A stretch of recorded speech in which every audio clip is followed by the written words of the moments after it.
Welcome to MS Craftshop.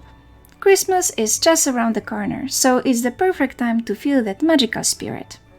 Today, I'm excited to present a Christmas folio album that I recently created.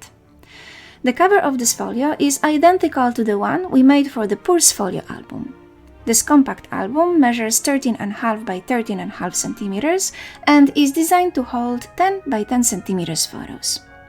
This time, I chose a warm grey bookbinding cloth for the cover. The cover features a decorative frame with a small 3D composition.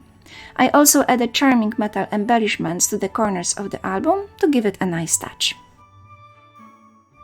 The papers and extras I used to decorate the folio come from my winter paper collection Snowy Valley.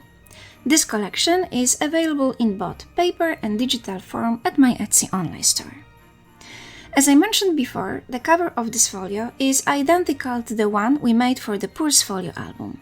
If you want to learn how to make it, I invite you to check out my Purse Folio album blank base tutorial.